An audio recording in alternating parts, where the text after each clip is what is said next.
Hello students, very good morning to all of you. We have already started the chapter breathing and exchange of gases. Hopefully you have read the chapter and you are getting all the concept. Human physiology is very interesting because that basically deals with functioning of your own body. Okay, so we have already started that breathing chapter, and in that we have studied about the human respiratory system and about the mechanism of breathing. Today I will take up how the exchange of gases occur, transport of gases occur, what are the pulmonary volumes and what are pulmonary capacities.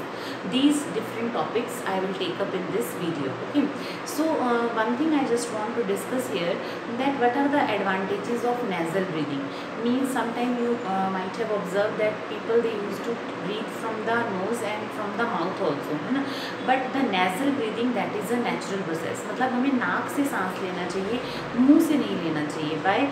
Because the nasal hair which are present in the nasal cavity, that filter the air which enter into our lungs, and it prevent the entry of the dust particle or bacteria, any other foreign particle which can enter from the surrounding air into the breathing.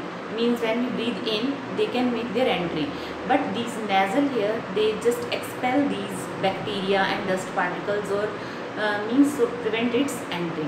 Moreover, the blood vessels are present in the nasal chamber and that warm up the air. So हमारे lungs के पास warm up air जो है हमारे lungs तक पहुँचती है. ठीक है.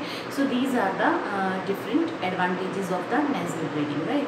So today I will take up another topic, that is the respiratory volumes, pulmonary volumes and pulmonary capacities.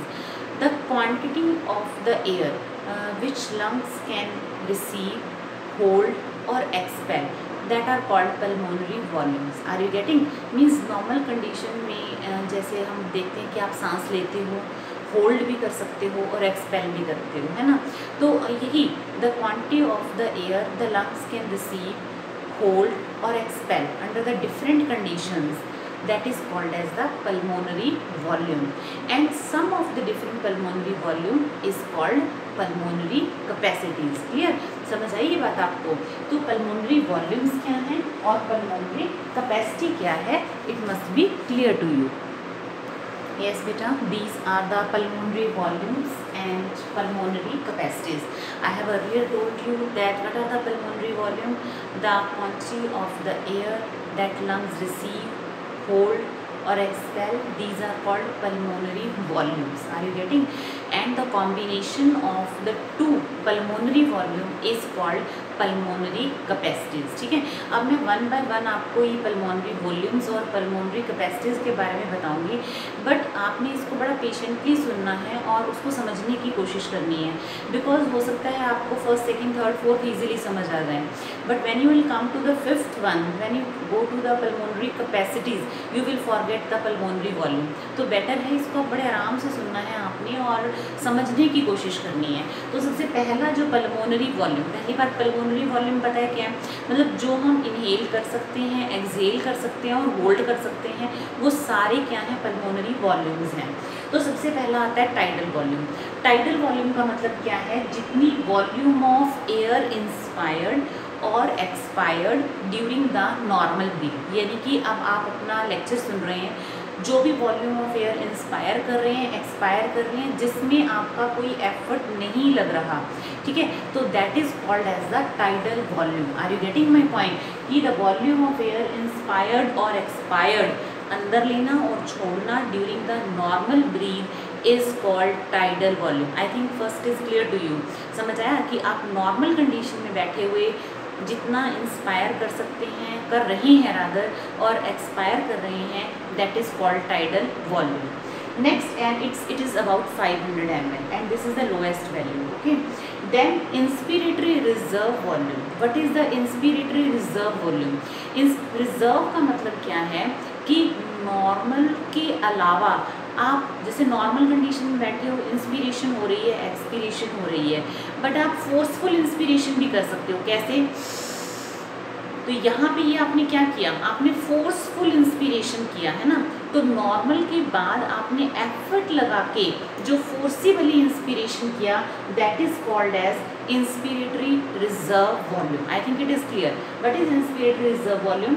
Extra amount of air that can be inspired forcibly after the normal inspiration. यानी normal inspiration के बाद जो आप forcibly अंदर inhale कर सकते हैं, that is called inspiratory reserve volume. ठीक है, and it is about 2500 to 3000 ml. ये आपको ये मेंशन करना ज़रूरी है. ठीक है, फिर है एक्सपायरेटरी रिजर्व वॉल्यूम. देखो आप नॉर्मल एक्सपायरेशन भी कर रहे हो, पर आप जब जैसे कपालभाति करते हो तो आप क्या करते हो, जोर से प्रेशर लगाते हो, तो क्या करते हो, फोर्सफुली एक्सपायर कर रहे हो, है ना. तो एक्सपायरेटरी रिजर्व वॉल्यूम क्या है? That is the forceful expiration. Means maximum volume of air that can be, या extra amount of air that can be expired forcibly after the normal expiration. कि नॉर्मल एक्सपायरेशन के बाद जो आप forcibly expire कर सकते हो, that is called expiratory reserve volume, and it is about 1000 to 1100 ml. समझ आया? उसके बाद नेक्स्ट आता है residual volume. The volume of the air which remain in the lungs after the forced expiration. यानी कि आप कितनी भी ज़ोर से एक्सपायरेशन करें, आप फोर्सफुल एक्सपायरेशन करें, but there is always some air that left in the lungs. क्यों? नहीं तो लंग्स कोलैप्स कर जाएंगे. तो there is always some air that is left in the lung, and that is called as residual volume, and it is about 1100 to 1200 ml. समझ आया? तो चार चीज़ें मैंने आपको बताई हैं. पहला है tidal volume, inspiratory reserve volume, expiratory reserve volume and residual volume. तो टाइडल वॉल्यूम क्या था? जो वॉल्यूम ऑफ एयर इंस्पायर्ड और expired in the normal breath, that is tidal volume. और फोर्सफुल इंस्पिरेशन को हमने क्या कहा? Inspiratory reserve volume. Forceful expiration को हमने क्या कहा? Expiratory reserve volume. और जो लंग्स के अंदर एयर रह जाती है, that is called as residual volume. I think आपको ये चारों क्लियर हो गए हैं. पल्मोनरी वॉल्यूम, पल्मोनरी वॉल्यूम समझ आया आपको? विद नॉर्मल कंडीशन में that is tidal volume, forceful inspiration IRV, forceful expiration ERV, और जो लंग्स में रह जाती है that is called as residual volume. ठीक है. Now make your mind stable, because now we are moving ahead with the pulmonary capacities. What are capacities? Pulmonary capacities, that is the combination of pulmonary volume is called pulmonary capacity. ठीक है. तो सबसे पहला आता है हमारे पास, that is inspiratory capacity. Inspiratory capacity का मतलब क्या है? The total volume of air a person can inspire after the normal expiration. ध्यान से सुनना है. देखो नॉर्मल कंडीशन में एक पर्सन कितना इंस्पायर कर सकता है after the normal expiration, that is called inspiratory capacity. It is equal to tidal volume plus IRV. क्योंकि हमने क्या कहा था? पल्मोनरी कैपेसिटीज क्या हैं? That is the combination of pulmonary volumes. ठीक है. तो क्या हो गया कि आप नॉर्मल कंडीशन में कितना इंस्पिरेशन कर सकते हो आफ्टर नॉर्मल एक्सपायरेशन, फिर कितना आप एक्सपायर कर सकते हो नॉर्मल इंस्पिरेशन के बाद, दैट इज एक्सपायरेटरी कैपेसिटी. समझ आया? Total volume of air a person can expire, क्योंकि ये क्या है? Expiratory capacity after the normal inspiration, that is equal to expiratory capacity, and it is equal to tidal volume plus ERV. समझ आया? फिर आता है देखो इसमें क्या है, इंस्पिरेटरी कैपेसिटी और एक्सपायरेटरी कैपेसिटी क्या है. यानी कि आप normal inspiration, total volume of air that can B inspired after the normal expiration, that is inspiratory capacity. कितना आप एक्सपायर कर सकते हो नॉर्मल इंस्पिरेशन के बाद, दैट इज एक्सपायरेटरी कैपेसिटी. फिर आता है जो लंग्स के बाद लंग्स में रह जाती है नॉर्मल एक्सपायरेशन. यहाँ देखो जब हमने रेजिडुअल में पढ़ा था उसमें क्या था? The air that remain in the lungs after the forceful expiration, that is residual volume. But अगर हम नॉर्मल एक्सपायरेशन के बाद जो लंग्स में रह जाती है air, volume of air that remain in the lungs after normal expiration, that is called functional residual capacity. Is it clear? That is called functional residual capacity. तीनों क्लियर हो गए आपको। उसके बाद आता है, तो अब आपको कंफ्यूजन यहाँ होने के चांसेस हैं कि फंक्शनल रेजिडुअल कैपेसिटी क्या है और रेजिडुअल वॉल्यूम क्या है। देखो दोनों ही that is the air amount of the air that is left in the lung, पर रेजिडुअल वॉल्यूम में वो एयर जो फोर्सफुल एक्सपायरेशन के बाद भी रह रही है और नॉर्मल एक्सपायरेशन के बाद जो रह रही है that is called functional residual capacity. It is equal to residual volume plus ERV। ERV मतलब एक्सपायरेटरी रिजर्व वॉल्यूम, ठीक है।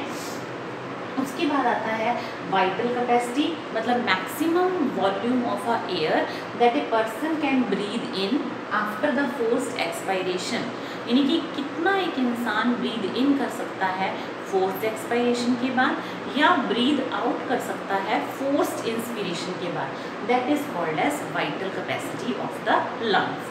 फिर आता है टोटल लंग कैपेसिटी।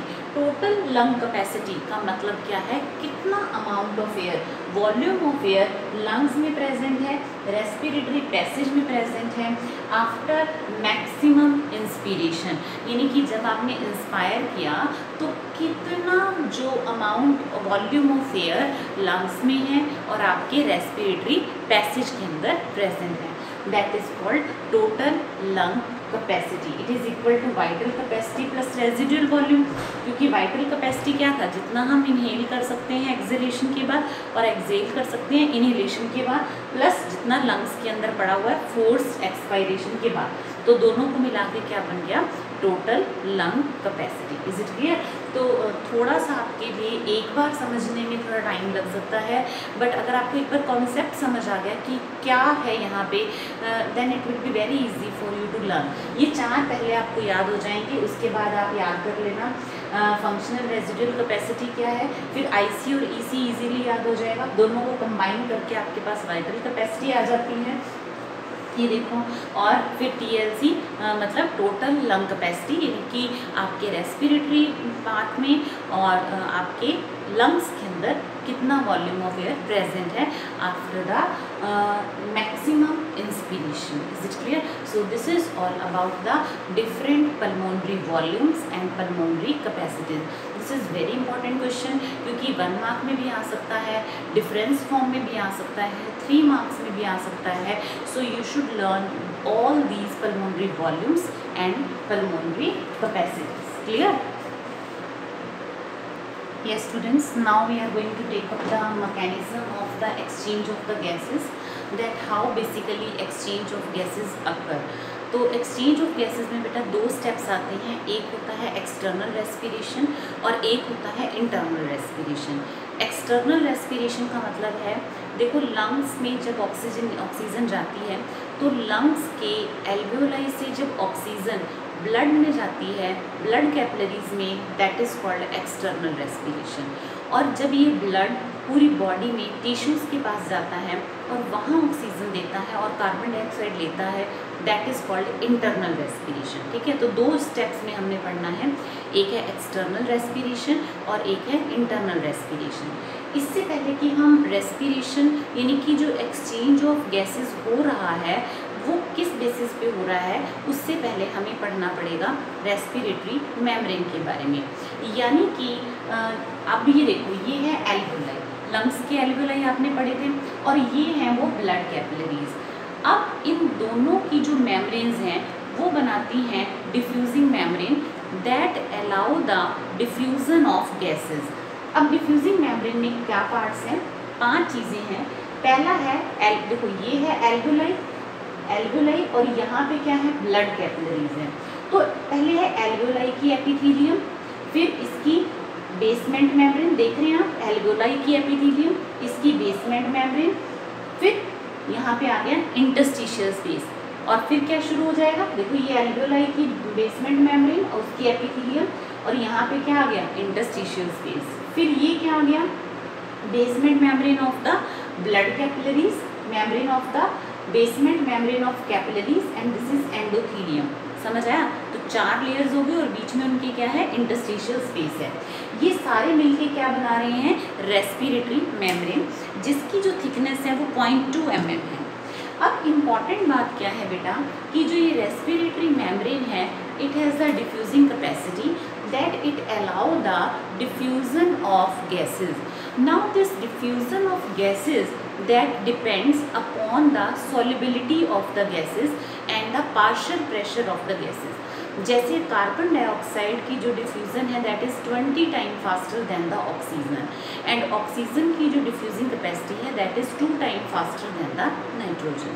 ठीक है, तो जो डिफ्यूज़न है आपने पहले भी पढ़ा है, क्या है, movement from higher to the lower. तो गैसेस के केस में from higher partial pressure to lower partial pressure. यही एक कॉन्सेप्ट है जो एक्सचेंज ऑफ गैसेस में हेल्प करेगा। पहले आपको रेस्पिरेटरी मेम्ब्रेन का आइडिया होना ज़रूरी है कि एक्चुअल में जब ये एल्वेओलाई है और ये ब्लड कैपिलरीज हैं, तो यहाँ पे जो बनता है दिस इज़ रेस्पिरेटरी मेम्ब्रेन, जिसमें एल्वेओलाई की एपिथेलियम, इसकी बेसमेंट मेम्ब्रेन, इसकी बेसमेंट मेम्ब्रेन और इसकी एंडोथेलियम, और दोनों के बीच में क्या प्रेजेंट है, इंटरस्टिशियल स्पेस। ठीक है, ये पता होना आपको बहुत ज़रूरी है। ये डायग्राम भी बहुत ज़रूरी है रेस्पिरेटरी मेम्ब्रेन के लिए, जो अलाउ करती है डिफ्यूज़न को। इससे पहले कि अब हम डिफ्यूज़न पढ़ें, एक्सचेंज ऑफ गैसेस पढ़ें, हम पढ़ते हैं इसमें क्या, आपने ये डायग्राम शायद 10th क्लास में भी किया होगा, जब आपने ब्लड सर्कुलेशन पढ़ा होगा। एक शॉर्ट रिव्यू में उसका देती हूँ। ये पता है आपको हार्ट है। अब हार्ट में क्या होते हैं, 4 चैम्बर हैं। This is left auricle and this is the right auricle. Okay, then what happens here that this is the here the oxygenated blood is there, here deoxygenated blood. Now what happened basically, the deoxygenated blood, it is carried by this, and here you can see this is pulmonary trunk, here you can see it carry the deoxygenated blood, and when it reaches to the lungs, here exchange of gases occur, and this is called external respiration. Now listen carefully, this oxygenated blood come to the left auricle, ये बात आपने पहले भी पढ़ी हुई है। तो अब ऑक्सीजनेटेड ब्लड यहाँ आ गया। अब यहाँ से ये ऑक्सीजनेटेड ब्लड पूरी बॉडी के पास जाएगा, और बॉडी से क्या लेकर वापस आएगा, कार्बन डाइऑक्साइड, और टिश्यूज़ को क्या देकर आएगा, कार्बन डाइऑक्साइड लेकर ऑक्सीजन देकर आएगा। यहाँ पे जब ब्लड और टिश्यू में एक्सचेंज हुआ, this is called internal respiration. जब एक्सचेंज यहाँ होता है एल्वेओलाई और ब्लड कैपिलरीज में, this is called external respiration. ठीक है, और जब ब्लड टिश्यूज़ के पास जाता है, ब्लड को जाना पड़ेगा ना, पूरी बॉडी के अंदर सर्कुलेट कर रहा है, तो ब्लड हार्ट उसको पंप करता है और ये एरोटा पूरी बॉडी में ब्लड लेकर जाएगी, और यहाँ पे जब वो टिश्यूज़ के पास जाएगी तो टिश्यू के पास क्या है, CO2 है, वहाँ से CO2 ले आएगी और उसको ब्लड टिश्यू ब्लड क्या करेगा, ऑक्सीजन दे आएगा। This is called internal respiration, this is called internal respiration. लेकिन बात तो अभी भी वही है कि ऐसा क्यों हुआ कि ब्लड ने ऑक्सीजन ले ली पहले और फिर ये ऑक्सीजन आगे दे आया, यानी कि ये ब्लड ही है जो यहाँ से ऑक्सीजन लेकर गया, फिर इसने ऑक्सीजन यहाँ दे दी और कार्बन डाइऑक्साइड अपने साथ ले आया। ऐसा कौन सा प्रोसेस है जो एक्सचेंज ऑफ गैसेस कर रहा है, that is the diffusion. Okay, अब डिफ्यूजन किस पे डिपेंड करता है, पार्शियल प्रेशर पे। Is it clear? अब देखो, जब हमने सांस लिया तो एनवायरनमेंट से क्या होगा, ऑक्सीजन हमारे अंदर चली जाएगी। ठीक है, कहाँ तक पहुँचेगी, एल्वेओलाई ऑफ लंग्स में। अब एल्वेओलाई ऑफ लंग्स में जो पार्शियल प्रेशर ऑफ ऑक्सीजन है that is 104 mm of mercury. ध्यान रखना है आपने कि यहाँ पे एल्वेओलाई ऑफ लंग्स के अंदर पार्शियल प्रेशर कितना है ऑक्सीजन का, 104 mm ऑफ मर्क्यूरी। ठीक है, जो ब्लड एल्वेओलाई के पास, अगर आपको याद आओ तो मैंने आपको बताया था कि एल्वेओलाई के चारों तरफ ब्लड कैपिलरीज हैं। अब जो ब्लड वहाँ है, वहाँ पे ऑक्सीजन का पार्शियल प्रेशर कितना है, 40 mm। ठीक है, ये क्या है, एल्वेओलाई के अंदर, और ये कहाँ है, ब्लड कैपिलरीज के अंदर।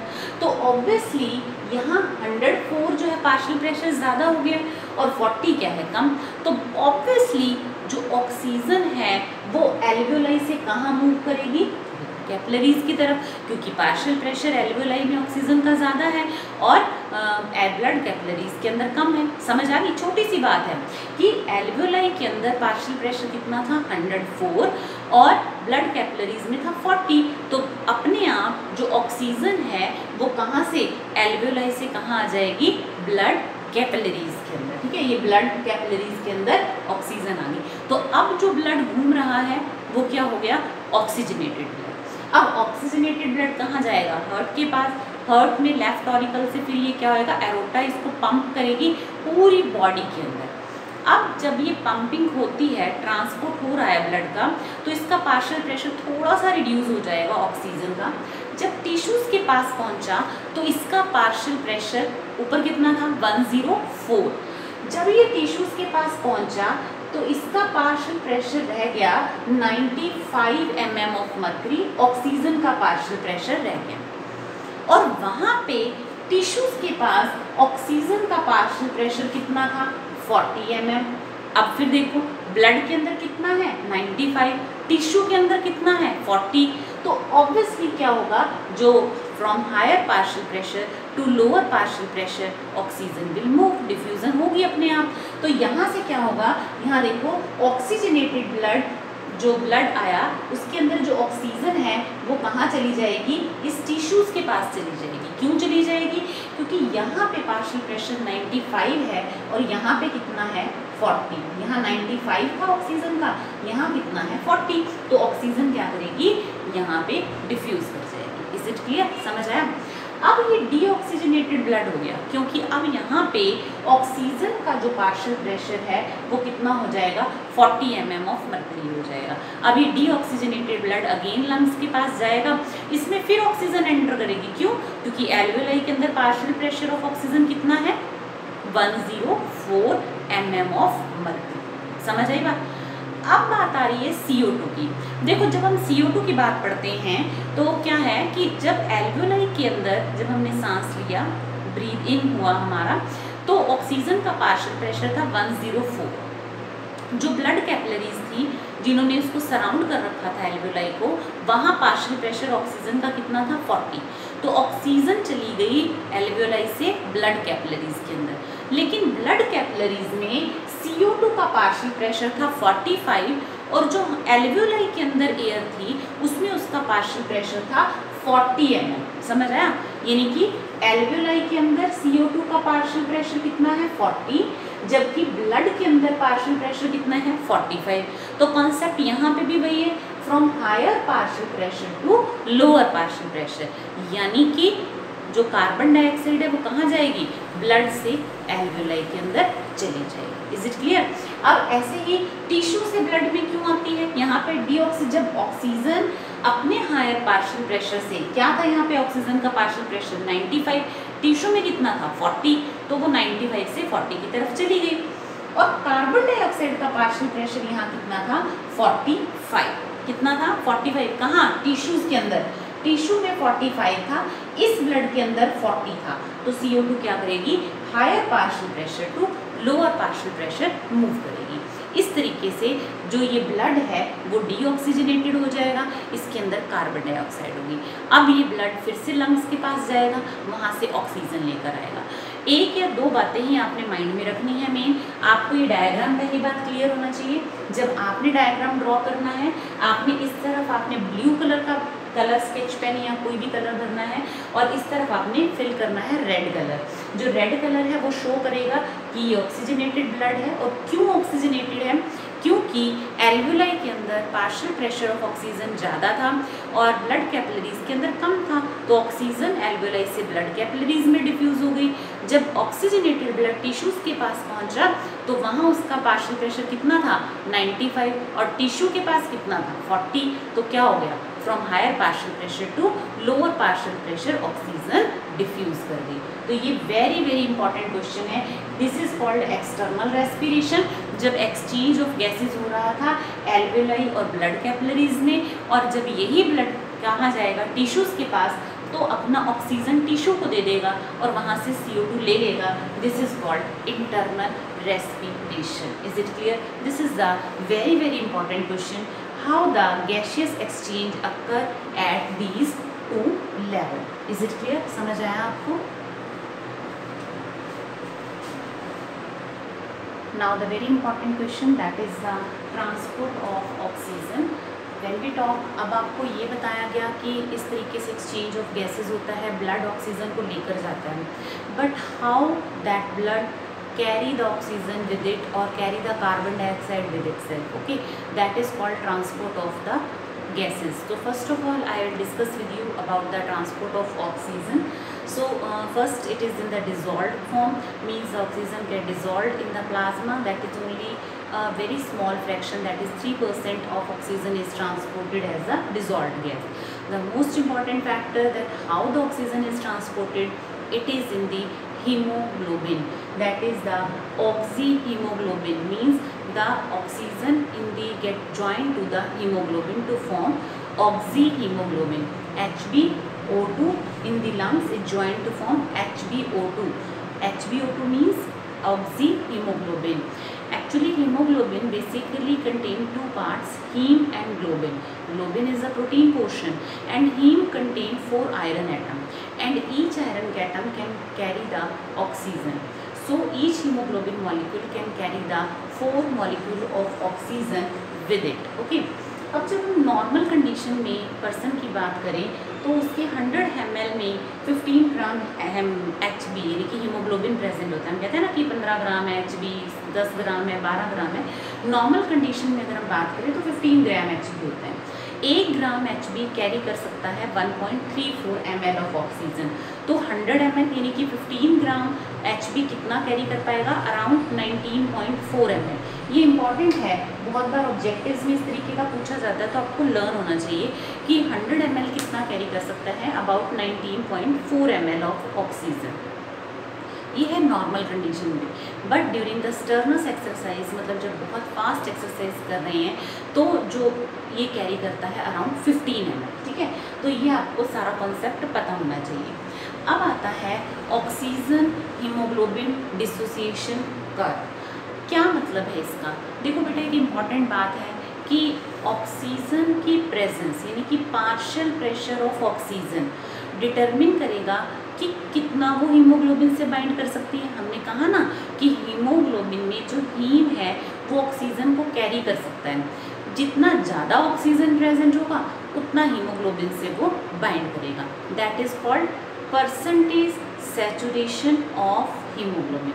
दो बातें हैं, एक है पार्शियल प्रेशर ऑफ ऑक्सीजन कि ऑक्सीजन टेंशन कितनी है.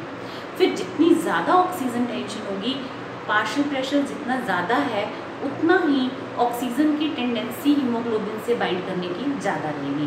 That is called percentage saturation of haemoglobin. अब इम्पॉर्टेंट बात क्या है, इन दोनों का जो रिलेशनशिप है when it is graphically illustrated, that is called oxygen hemoglobin dissociation curve. What is that? It is the relationship between the partial pressure of oxygen and percentage saturation of hemoglobin is called oxygen hemoglobin dissociation curve. Normally it is S-shape or sigmoid growth. कैसे? जब partial pressure 25 mm of mercury है तो percentage saturation 50% है, यानी कि blood में 50% oxygen है. जब पार्शियल प्रेशर बढ़ के 40 हो गया तो यहाँ आप देखोगे इसकी परसेंटेज सैचुरेशन कितनी हो गई, 75 हो गई. आप यहाँ देखो परसेंटेज सैचुरेशन कितनी हो गई, 75% होगी, यानी कि 75% ऑक्सीजन 100 ml में प्रेजेंट है. फिर आता है हमारे पास, अगर पार्शियल प्रेशर 100 mm हो गया तो परसेंटेज सैचुरेशन 95% होगी. Are you getting my point? ये है परसेंटेज सैचुरेशन, ये है पार्शियल प्रेशर. तो जैसे जैसे पार्शियल प्रेशर बढ़ रहा है वैसे वैसे परसेंटेज सैचुरेशन ऑफ हीमोग्लोबिन यानी कि हीमोग्लोबिन की ऑक्सीजन से बाइंड करने की कैपेसिटी भी बढ़ती चली जा रही है. This is called percentage saturation, and this graphical representation is called oxygen hemoglobin dissociation curve. This data is very important to illustrate this. Okay. Now normal condition में ये sigmoid है, but this can shift to the right and left. इसको याद रखने का तरीका है, जब आप कर्व ड्रॉ करते हो तो this is the right, so this is right, this is your left hand, तो left. तो जब आप ऊपर की तरफ इसको ड्रॉ करोगे मीन्स शिफ्ट टू लेफ्ट, जब नीचे की तरफ ड्रॉ करोगे मीन्स शिफ्ट टू राइट. अब यहाँ पे भी एक ट्विस्ट है. नॉर्मल कंडीशन में मैंने आपको क्या बताया, नॉर्मल कर्व कैसी होती है, सिग्मॉइड. राइट को कब शिफ्ट करेगी, राइट का मतलब नीचे की तरफ, नीचे की तरफ यानी कि उसकी परसेंटेज सैचुरेशन कम हो रही है. क्यों कम हो रही है, क्योंकि पार्शियल प्रेशर ऑक्सीजन का कम है. Are you getting my point. तो जो नीचे होना यानी कि कर्व का ये है शिफ्ट टू राइट और ये है शिफ्ट टू लेफ्ट. समझ आया. ये नॉर्मल कर्व थी, नीचे वाला पोर्शन शो करता है शिफ्ट टू राइट, ऊपर वाला शो कर रहा है शिफ्ट टू लेफ्ट. अभी राइट को कब शिफ्ट करेगी, जब ऑक्सीजन कम हो जाएगी या CO2 ज़्यादा हो जाएगी. लोअर पोर्शन शो करता है कि ऑक्सीजन हीमोग्लोबिन से डिसोशिएट हो रही है, यानी कि it show dissociation of oxygen from the haemoglobin.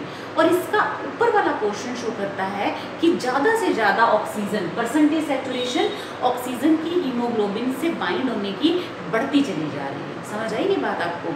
तो when it shift to right, when CO2 is high, pH is low, temperature is high. 3 factor हैं इंपॉर्टेंट कि जब टेम्परेचर ज़्यादा है, CO2 ज़्यादा है, pH लो है, in that conditions oxygen haemoglobin से अलग हो जाएगी. This is the shift to right. When it shift to left, when CO2 is less, temperature is less, pH is high, oxygen की अवेलेबिलिटी ज़्यादा है तो उसकी बाइंडिंग परसेंटेज सैचुरेशन भी ज़्यादा रहेगी. एक्चुअल में availability of CO2 that also determine here whether oxygen will bind to the haemoglobin और इट डिसोशिएट. अगर कार्बन डाइऑक्साइड ज़्यादा है, बहुत इंपॉर्टेंट बात है, presence of excess of carbon dioxide that cause dissociation of haemoglobin from oxygen. यानी कि जब कार्बन डाइऑक्साइड ज़्यादा है तो वो ऑक्सीजन को रिप्लेस कर कर कार्बन डाइऑक्साइड खुद हीमोग्लोबिन से ज्वाइन कर जाती है and oxygen is free. This is called Bohr effect. Very important. What is Bohr effect? Presence of CO2 decrease the affinity of haemoglobin for oxygen. यानी जब CO2 ज़्यादा है तो हीमोग्लोबिन जो ऑक्सीजन से बाइंड था उससे अलग हो जाएगा and there is a release of oxygen. अब देखो ये कहाँ काम आया, ट्रांसपोर्ट में कैसे काम आया. अब देखो जब ब्लड एल्वियोलाई के पास था तो एल्वियोलाई में ऑक्सीजन ज़्यादा थी, ऑक्सीजन कहाँ जाएगी, ब्लड कैपिलरीज में. अब जब ये ब्लड ऑक्सीजनेटेड ब्लड टिश्यू के पास पहुँचा था, यहाँ नीचे आया था और यहाँ टिश्यूज थे, यहाँ क्या था, CO2 ज़्यादा थी लेकिन ऑक्सीजन क्या थी, कम थी. तो यहाँ जो ऑक्सीजनेटेड ब्लड आया यहाँ क्या थी, ऑक्सीजन ज़्यादा थी और यहाँ टिश्यू में क्या थी, CO2 ज़्यादा थी. तो CO2 ज़्यादा होने के कारण ये खुद हीमोग्लोबिन से बाइंड कर गया और ऑक्सीजन यहाँ पे रिलीज हो गई. तो इस तरीके से आपने देखा टिश्यूज़ में ब्लड ऑक्सीजन से किस तरीके से अलग होता है, ऑक्सीजन किस तरीके से वहाँ ट्रांसपोर्ट होती है. This is called as the Bohr effect. Is it clear? तो this is the top most question, 5 marks का सबसे important question, transport of oxygen and transport of carbon dioxide. Top most question है, इसको बहुत अच्छे से करना है आपने. Once again I will explain in little brief. Partial pressure of oxygen जितना ज़्यादा है उतनी परसेंटेज सैचुरेशन विद हीमोग्लोबिन बढ़ जाएगी. This curve, the graphic representation between the relationship of these two is called the oxygen hemoglobin dissociation curve. Normal condition में ये sigmoid है. Shift right में कब करेगी, जब CO2 ज़्यादा है, CO2 तो वो ऑक्सीजन को हीमोग्लोबिन से अलग कर देगी और जब CO2 कम है oxygen bind with the haemoglobin. तो लोअर पार्ट शो करता है डिसोसिएशन या डिक्रीज, इससे क्या करता है, डिसोसिएशन, और ऊपर वाला पार्ट क्या शो करता है, association. Excess of CO2 separate the oxygen from the hemoglobin, release the oxygen. This is called Bohr effect. This is the very important question, how the transport of oxygen occur. Okay. Yes beta, now the next very important thing, that is the transport of the carbon dioxide. That we have studied that deoxygenated blood when reaches near the alveoli of the lungs, then the CO2 transport from the lung into the alveoli of the lungs from the blood capillaries. तो किस form में transport होता है carbon dioxide का? पहला है in dissolve form, only 7% carbon dioxide dissolve in the blood plasma and transported. Okay, and the major transport mechanism is in the form of the bicarbonate ion, that is 70% transport of carbon dioxide occur as the bicarbonate ion. Now what happen actually, the CO2 and water joins to form the carbonic acid here, and this carbonic acid dissociate to form hydrogen ion and bicarbonate ion. This occur in the presence of enzyme carbonic anhydrase, very important step. Now what happens, this hydrogen that will join with the hemoglobin and it act as a buffer action, slight rise in the acidity occur, but there is no release of oxygen. What is more important here that I want to tell, अब जब ये CO2 water ने क्या बनाया, carbonic acid, and there is a release of hydrogen ion and HCO3 negative. Now this bicarbonate ion, it is much more in the RBC as compared to the plasma. This move outside of the RBC. In return of this, the chloride ion enter into the RBC, and this is called as Hamburger's phenomena or chloride shift. Are you getting कि HCO3 negative को balance के लिए Cl negative that enters inside. This is called as chloride shift or the Hamburger phenomena. Here I want to mention, due to this, it will take up RBC, take up the water and swells in size. Okay. Now third important transport, that is in the form of carb amino hemoglobin, that CO2 hemoglobin join करेगा और CO2 HbCO2 बनाएगा, that is या जिसे हम कहेंगे carb amino hemoglobin. Only 23% of carbon dioxide is transported as carb amino hemoglobin. 100 ml of blood that can transport 4 ml of CO2 to the alveoli in the form of carb amino hemoglobin. अब आता है कि ये carry कर लिया उसने transport के दौरान, पर ये रिलीज़ कैसे होगा? CO2 अब हमने कहा या तो डिज़ोल्व हो जाएगी, या कार्ब अमीनो हीमोग्लोबिन बना लेगी, या बाइकार्बोनेट बनाएगी. लेकिन वहाँ जब एल्वेओलाई के पास पहुँचता है डीऑक्सीजनेटेड ब्लड, तो किस तरीके से CO2 रिलीज़ होती है? पहली बात तो जो CO2 है that is less soluble in the arterial blood as compared to venous blood, so here it separated from here and get enter into the alveoli, diffuse into the alveoli. दूसरा important है कि यहाँ पे क्या होगा, जब CO2 को release करना है तो series of reverse reaction occur. Now when there is a release of the oxygen into the blood capillaries, now the HCO3 and KCO3 they make their entry. Now what will happen, HCO3 make entry here in the RBC. This HCO3 join with the hydrogen ion because now hydrogen is free. This hydrogen and HCO3 they will join, reverse reaction occur to form carbonic acid, and this carbonic acid dissociate to form CO2 and water, and CO2 is released. Is it clear? So this is the way how CO2 is released. Again I will tell you that how CO2 is released. Reverse reaction occur, the HCO3 make its entry, it join with hydrogen to form H2CO3, H2CO3 dissociate to form H2O and CO2. The enzyme carbonic anhydrase is responsible for reversible reaction. Okay, so what will happen, CO2 is released. Similarly, the transport occur when in the form of carb amino hemoglobin, the high PO2 in the lung that favor the, जब अब lungs में क्या है, oxygen ज़्यादा है, तो वो carb haemoglobin को, अमीनो हीमोग्लोबिन को भी ब्रेक करेगी और क्या रिलीज कर देगी, CO2, और हीमोग्लोबिन उससे अलग हो जाएगा. ऑक्सीजन के ज़्यादा होने के कारण CO2 का हीमोग्लोबिन से अलग होना, this is called Haldane effect. Very important. जैसे आपने बोहर इफेक्ट पढ़ा था कि कार्बन डाइऑक्साइड ज़्यादा होने की वजह से ऑक्सीजन हीमोग्लोबिन से अलग हो गई थी. That was Bohr effect and that play important role in the transport of oxygen.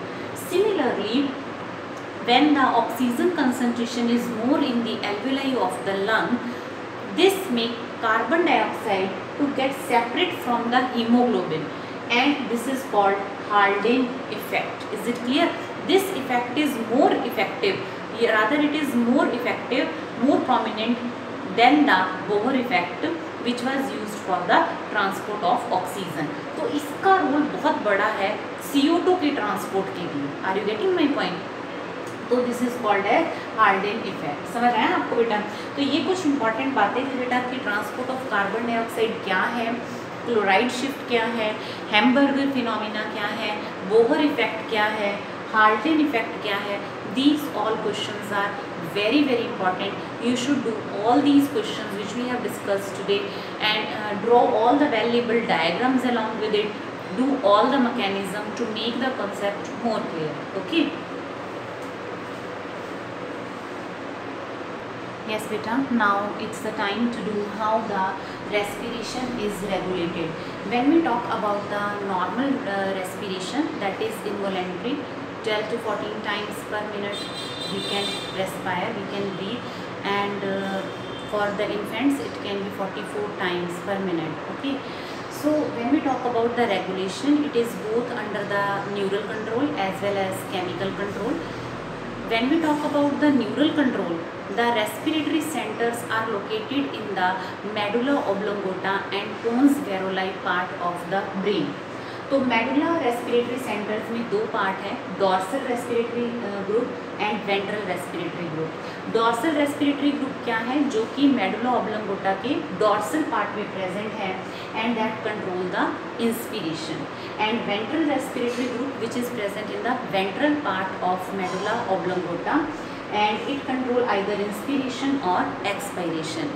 Similarly, the another respiratory center, that is pons respiratory center, it has two parts. One is pneumotaxic and another is epinestic. Pneumotaxic, that is present in the dorsal part of pons varolai and that limit the inspiration. When we talk about the epinestic center, that is present in the lower part of pons varolai. आप पढ़ोगे जब brain पढ़ोगे कि medulla ऑब्लोंगोटा क्या है, pons varolai क्या है, तो इसके लोअर पार्ट में प्रेजेंट है एपिनेस्टिक सेंटर जो कि डेप्थ ऑफ इंस्पिरेशन को कंट्रोल करता है. फिर आता है केमिकल रेगुलेशन, यानी कि कुछ केमिकल्स भी हैं जो कंट्रोल करते हैं रेस्पिरेशन को, यानी कि कुछ रिसेप्टर प्रेजेंट है, केमिकल रिसेप्टर जो कंट्रोल करते हैं रेट ऑफ रेस्पिरेशन को. जैसे कि कीमो रिसेप्टर प्रेजेंट है कैरोटिड बॉडीज़ और एरोटिक बॉडीज़ के अंदर, और ये अपना मैसेज सेंड करती हैं ब्रेन को through the glossopharyngeal cranial nerves and the vagus cranial nerve. ये हम ब्रेन वाले चैप्टर में पढ़ेंगे. डिफरेंट टाइप ऑफ नर्व्स हैं which are present in the human body. And one thing I want to mention here, it is not the oxygen presence which stimulate the respiratory center, it is the excess of CO2 which stimulate the respiratory center. ये बहुत ही important बात है कि CO2 की excess concentration determine करती है chemical regulation, means जो हमारे brain centers को stimulate करने का काम करती है. Is it clear? फिर कुछ डिजीज़ आपने पढ़नी है. जैसे सबसे पहली डिजीज़ है emphysema. Emphysema means full of foul air, यानी कि द सेप्टा, जैसे आपने पढ़ा था ना कि एल्वेओलाई इस तरीके से खुलते हैं जब उनके अंदर एयर एंटर करती है, but due to continuous smoking the lungs they lose the elasticity and the septa between them get destroyed and elasticity is lost. So this is a very dangerous disease, that is the emphysema, and very important also.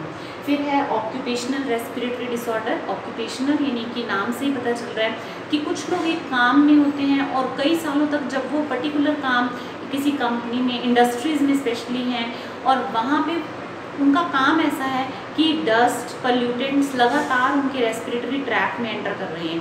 जैसे कोई कोयले की खदान में लगा हुआ हो, mines में लगा हुआ हो, कोई कॉटन फैक्ट्री में लगा हुआ हो, तो जो सस्पेंडेड पार्टिकल्स हैं that enter into the respiratory tract और धीरे धीरे करके they can get accumulate and it led to the formation of fibrous connective tissue, that is fibroid.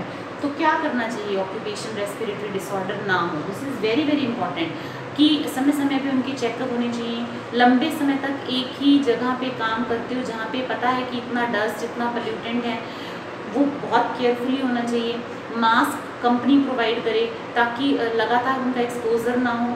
अच्छा, ज़रूरी नहीं है जैसे मान लो कोई पर्सन एक कंपनी में और वहाँ मशीनों की आवाज़ बहुत ज़ोर से आती है तो उसको परमानेंट डेफनेस हो जाएगी, है ना। तो that is the another disease, that is occupational disease, but that is not respiratory disease. तो रेस्पिरेटरी में जैसे कि अस्थमा वगैरह की प्रॉब्लम आ जाती है, ब्रोंकाइटिस आ जाता है, क्योंकि रेस्पिरेटरी ट्रैक में एंटर कर गए foreign particles, that cause the problem. फिर है ब्रोंकाइटिस, जिसमें ब्रोंकाई पढ़ा था ना आपने, उसका इन्फ्लेमेशन हो जाता है। Pneumonia, that is caused by the Streptococcus निमोनियाई, lungs का इन्फ्लेमेशन हो जाता है। फिर टीबी, जिसे आप ट्यूबरक्लोसिस कहते हो, that is inflammation, that is called inflammation of the lungs caused by the mycobacterium tuberculosis. This is also very important. There is a loss of the weight in the kids generally now it is observe. TB आजकल फिर से इसका काफ़ी देखा जा रहा है। TB that is caused by the mycobacterium tuberculosis. Here the inflammation of the lungs occur, weight loss, night sweating, temperature, fever, body humidity धीरे धीरे कम होनी शुरू हो जाती है बीमारियों के लिए। तो ये कुछ डिजीज़ हैं, आपने हर चैप्टर की डिजीज़ जरूर करनी है। जैसे हमने डाइजेशन वाले चैप्टर की थी, ये हमने रेस्पिरेशन के चैप्टर की हैं। So this is all about the breathing and exchange of gases. The chapter is complete. You should revise all the topics in detail with proper diagram. Thank you. Stay home, stay safe.